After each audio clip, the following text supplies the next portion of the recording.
compromiso de vivir en santidad. Hacemos hoy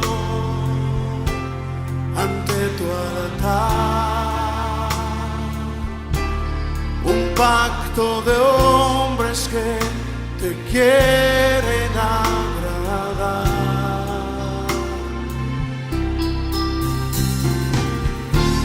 Con manos limpias, corazón puro para ti.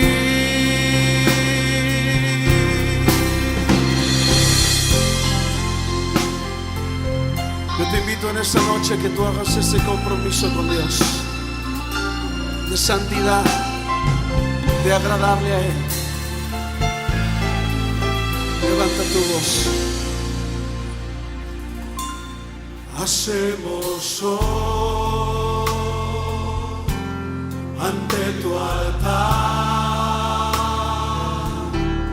un compromiso de vivir en santidad. Hacemos hoy ante tu altar un pacto de hombres que te quieren agradar.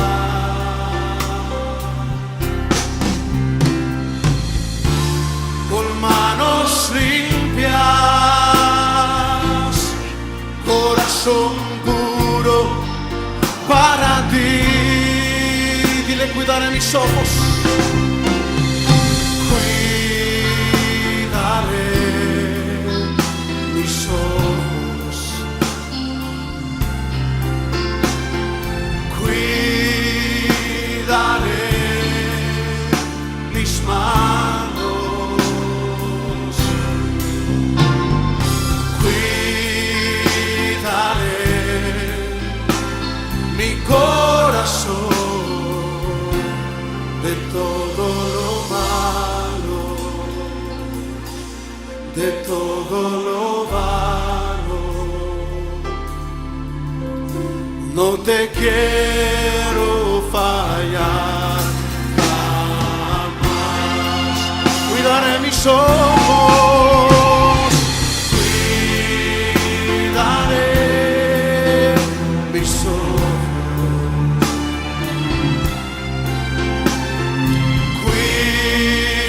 cuidaré mis manos, cuidaré mi corazón de todo lo malo, de todo lo malo. No te quiero fallar jamás. No te quiero fallar jamás. No te quiero fallar jamás.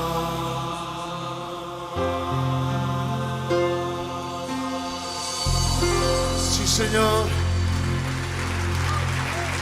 Queremos ser hombres de palabra. Queremos ser hombres íntegros ante tu presencia, oh Dios. Permítenos ser esos hombres. Muy buenos días, bienvenidos al devocional directo al corazón de la comunidad cristiana Impacto. Estamos en la serie La más grande historia de amor y hoy estaremos meditando en el Salmo 101. Padre, bueno y eterno Señor, bendito sea tu nombre, Jesús. Gracias, Señor, por tu palabra. Padre, en el nombre de Jesús, te pedimos que tu Espíritu Santo nos guíe, nos ayude a entender con el corazón, nos enseñe y sobre todo, Señor, que nuestros corazones sean cambiados, Señor, para vivir conforme a ti, conforme a tu voluntad y a tu corazón, Señor.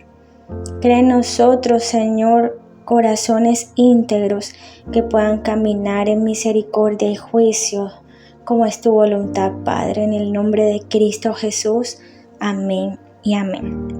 Vamos a ir leyendo y reflexionando acerca de este salmo, el cual en la versión Reina Valera de 1960 comienza así: misericordia y juicio cantaré, a ti cantaré yo, oh Jehová. Aquí está el salmista exaltando estos dos atributos que son misericordia y justicia, los cuales no son excluyentes el uno del otro, sino que convergen en la naturaleza de Dios. La Biblia dice en Jeremías 9 del 23 al 24, así dijo Jehová: no se alabe el sabio en su sabiduría, ni en su valentía se alabe el valiente, ni el rico se alabe en sus riquezas. Mas alábese en esto el que se hubiere de alabar, en entenderme y conocerme, que yo soy Jehová, que hago misericordia, juicio y justicia en la tierra, porque estas cosas quiero, dice Jehová. También el Salmo 189:14 dice: justicia y juicio son el cimiento de tu trono, misericordia y verdad van delante de tu rostro. Y estos son atributos de Dios, pero que también el Señor espera que nosotros podamos vivirlos, que en nuestro carácter también se forje la misericordia y juicio. Y respecto a esto habló el Señor Jesús, exhortando a escribas y fariseos. Los escribas eran personas que escribían la ley, se la sabían de memoria, y los fariseos eran un referente en el pueblo de personas que buscaban a Dios. Eran religiosos, muchos de ellos maestros de la ley. Pero el Señor les amonesta en Mateo 23, del 23 al 24, diciéndoles: ay de vosotros, escribas y fariseos, hipócritas, porque diezmáis la menta y el eneldo y el comino, y dejáis lo más importante de la ley, la justicia, la misericordia y la fe. Esto era necesario hacer sin dejar de hacer aquello. Guías ciegos, que coláis el mosquito y tragáis el camello. El que tenga oídos para oír, que oiga lo que el Señor dice. También podemos ver que estos dos atributos convergen en el sacrificio de nuestro Señor Jesucristo. Nuestros pecados e injusticias fueron castigados en la cruz de Cristo. La paga del pecado es muerte, y Él pagó con su vida en lugar de nosotros. Y mientras el Señor moría en la cruz y se consumaba la justicia de Dios sobre Él, Dios extendía su misericordia sobre nosotros, dándonos el regalo que no merecíamos, que es la vida eterna, librándonos del castigo que merecíamos. Solo porque la pena del pecado fue satisfecha mediante el sacrificio de Cristo, Dios extiende su misericordia a los pecadores que no lo merecen y que buscan su salvación. Así como Cristo murió por nuestros pecados, por nosotros pecadores, también demostró la justicia de Dios. Su muerte en la cruz exhibió la justicia de Dios. A esto se refiere el apóstol Pablo en la carta a los Romanos, capítulo 3, del 24 al 26. Dice: siendo justificados gratuitamente por su gracia, mediante la redención que es en Cristo Jesús, a quien Dios puso como propiciación por medio de la fe en su sangre, para manifestar su justicia, a causa de haber pasado por alto en su paciencia los pecados pasados, con la mira de manifestar en este tiempo su justicia, a fin de que Él sea el justo y el que justifica al que es de la fe de Jesús. Dice entonces que el Señor puso como propiciación, ¿verdad? Puso a Cristo Jesús como propiciación. Y en la forma, propiciación es la forma nominal del verbo propiciar, que significa apaciguar o ganar el favor de algo. Sinónimos cercanos de propiciación son conciliación y apaciguamiento. También propiciación se refiere a la mitigación o el aplacamiento de la ira de Dios mediante el sacrificio de Jesús, lo cual satisface la justicia de Dios y da como resultado su disposición favorable hacia nosotros. Así que el Señor aplaca la ira de Dios por medio de su sacrificio, pues Él pagó por nuestros pecados con su muerte. Y por su misericordia no hemos recibido el castigo que merecíamos, la muerte eterna, sino que su dádiva, su regalo para nosotros es la vida eterna en Cristo Jesús. Que el Señor nos ayude a entender con el corazón cuán importante es practicar la misericordia y la justicia en nuestra vida.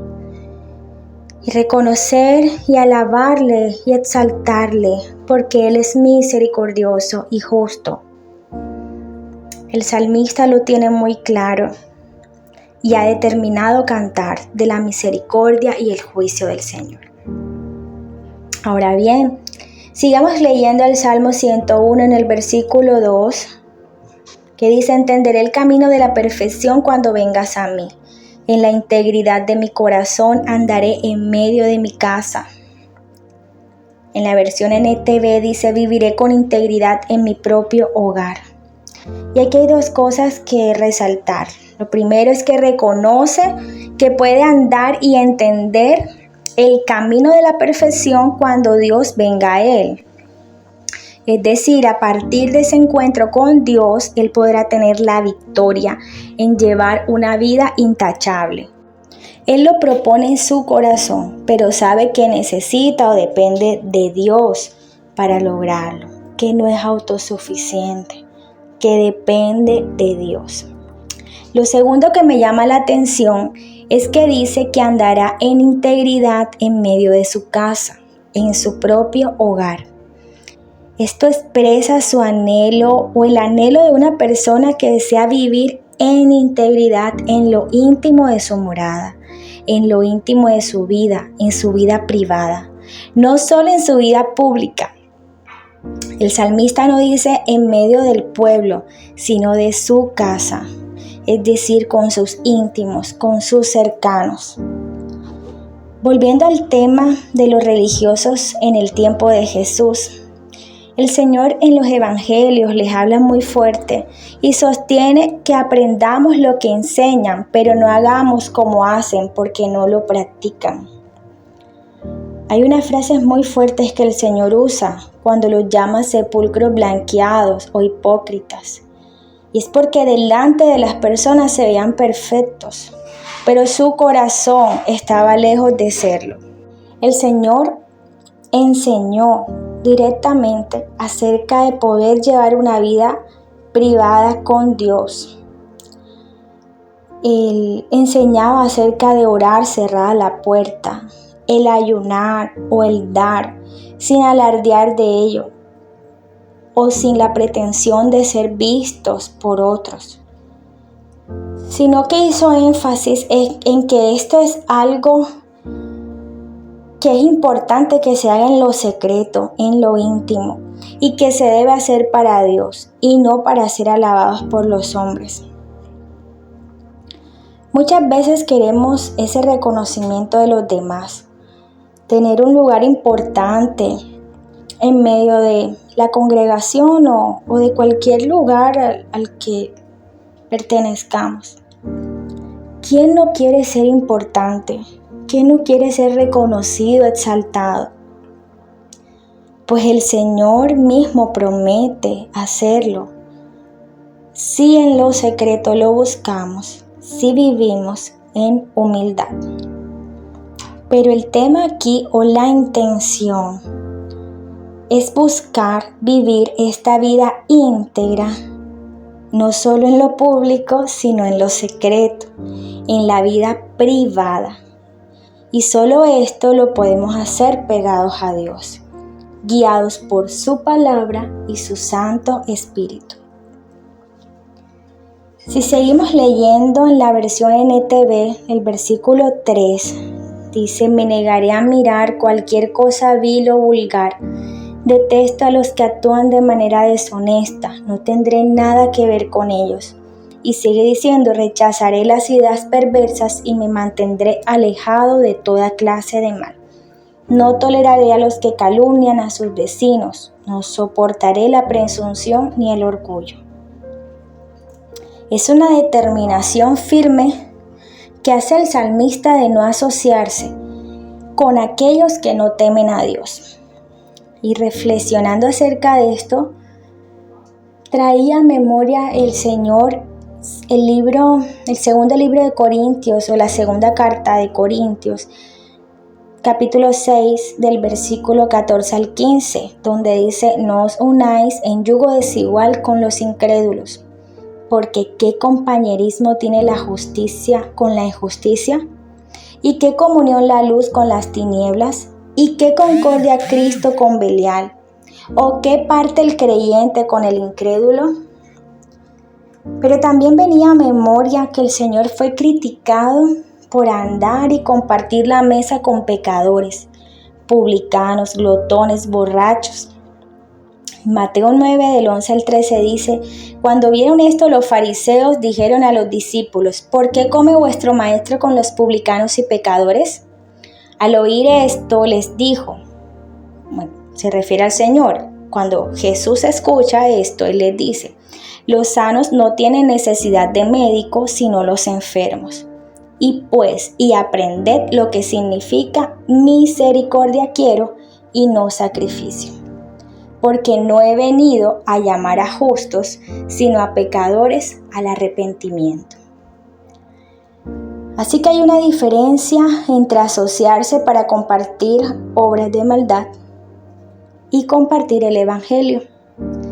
Hay una diferencia entre unirse con otros para hacer mal y ser un instrumento del Señor para compartir con el que tiene necesidad en su espíritu, en su alma. Y ciertamente la mies es mucha.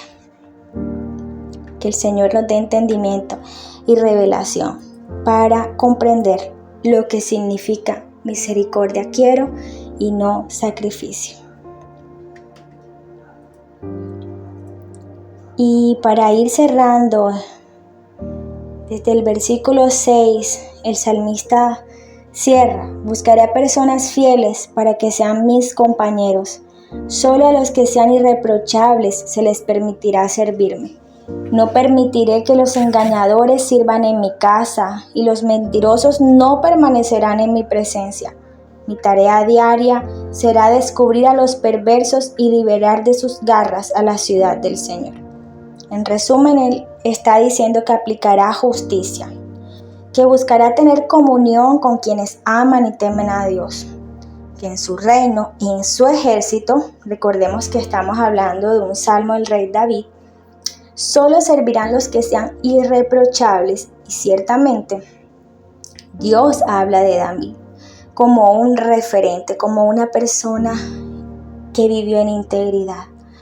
Así le habla Dios a Salomón acerca de David. Te invito a que lo leas en el primer libro de Reyes, capítulo 9, versículo 4. Y esto no quiere decir que David no cometió errores o que siempre su camino fue perfecto, porque aunque lo propuso en su corazón, los que hemos leído acerca de la historia de David, sabemos que también hizo cosas terribles, pecó, pero fue un hombre que supo arrepentirse, que se humilló delante de Dios en arrepentimiento y clamó a Dios para que no apartase su espíritu de él, reconociendo que lo más importante era la presencia de Dios. Así que este camino de perfección solo lo podremos tener pegados al Señor, porque nuestra carne es débil y cada día debemos reconocer que lo necesitamos, que si pecamos, tenemos un abogado que es Cristo Jesús. Pero te invito a que podamos determinar en nuestro corazón vivir en integridad, practicar misericordia y juicio. Señor, ayúdanos a vivir de esta manera, Padre eterno, porque es tu voluntad, Señor, porque es tu deseo, Dios. Como tú lo has dicho, Señor, quieres misericordia y juicio, Señor, y no sacrificio, Padre eterno. Te pido que nos ayudes a entenderlo y a vivirlo, a ponerlo por obra, Señor. Si en nuestro corazón, Señor, hay hipocresía, mi Rey. Si en nuestra vida, Dios, privada, no estamos viviendo, Dios, como te agrada, te pido, Señor, que traigas luz a nuestro corazón, a nuestra vida, y traigas un arrepentimiento genuino, Señor, para poder vivir conforme a ti en integridad de corazón, en nuestra vida privada, en nuestra casa y también en lo público, para tu gloria. En el nombre de Cristo Jesús, amén y amén.